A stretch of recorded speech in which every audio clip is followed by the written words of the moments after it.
Você sabia que resistência insulínica ela não vai acontecer somente em pacientes que estão acima do peso ou então que consomem muito açúcar ou carboidrato? Essa resistência insulínica ela pode acontecer devido a uma alteração intestinal. Eu sou a doutora Bruna Braga, sou médica nutróloga e vou explicar para você o porquê pacientes magros podem sim ter resistência insulínica e também qual é a relação que essa resistência insulínica tem com o seu intestino. Primeiro ponto é a gente entender o que é a resistência insulínica. Todas as vezes que a gente se alimenta ou que a gente tem ali um aumento de glicose no nosso organismo, no nosso sangue, essa glicose ela precisa entrar para dentro da célula. E para que isso aconteça, a gente precisa que essa insulina ela se ligue no receptor, que é o receptor de insulina. A gente ative mecanismos dentro dessa célula que vão fazer com que a portinha para a glicose que está no seu sangue entre para dentro da célula. Com isso, a gente vai ter a geração de energia. Também a gente vai fazer aí com que reduza esse açúcar circulante. Porém, quando nós temos um processo inflamatório acontecendo no nosso organismo, ou seja, quando nós temos a liberação de células pró-inflamatórias, isso vai fazer com que essas células pró-inflamatórias se liguem nesse receptor, que é o receptor de insulina. Então, com isso, a insulina ela vai ter uma dificuldade de se ligar nesse receptor. Quando isso acontece, a gente fala que o paciente ele tem resistência à insulina, ou seja, a insulina não está conseguindo se ligar nesse receptor. E isso pode acontecer devido a essas condições inflamatórias, devido a deficiências nutricionais e também, óbvio, que com os pacientes que se alimentam mal, ou seja, o nosso organismo ele vai criar um mecanismo de defesa para se proteger contra o excesso de insulina. Quando eu tenho um paciente que ele se alimenta mal, ele vai ter o tempo inteiro a estimulação dessa insulina, que afinal de contas, durante muito tempo ele fica com esse açúcar alto circulando no sangue. Então, o nosso organismo, por mecanismo de defesa, ele acaba diminuindo esses receptores, porque afinal de contas, isso pode fazer com que acabe entrando glicose demais para dentro da célula. Então, isso é um mecanismo de defesa. Agora, quando nós temos uma condição que é uma condição intestinal que se dá devido a essas sensibilidades alimentares, por exemplo, que é quando o nosso organismo ele tem ali esse rompimento dessa barreira intestinal que vai acontecer, seja por causa de um excesso de estresse, por causa de uma má qualidade de sono, por causa de um excesso de alimentos ultraprocessados ou uma predisposição genética, tudo isso vai fazer com que a gente rompa nosso muro de proteção. Então, essas macromoléculas, essas proteínas grandes, mal digeridas, elas vão acabar passando por esse intestino e isso vai estimular essas células pró-inflamatórias. E quando a gente tem esse excesso dessas células pró-inflamatórias, é o momento que nós vamos ter essa resistência à insulina. Por quê?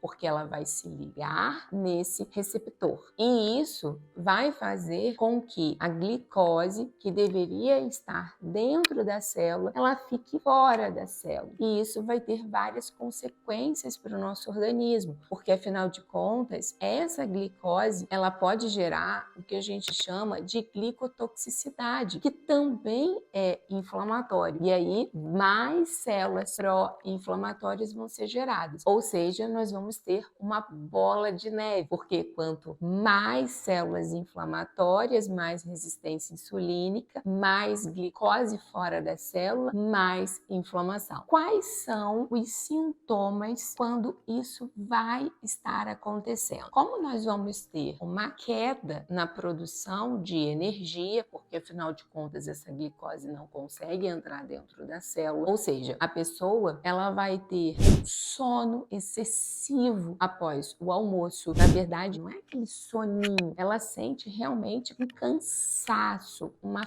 fadiga. Ela pode ter também mais vontade de comer doce após o almoço. Outra questão, ela pode ter uma sensação de que logo depois que ela comeu, como se ela não tivesse comido, e ela também vai ter uma sensação de que o tempo inteiro está faltando energia para ela.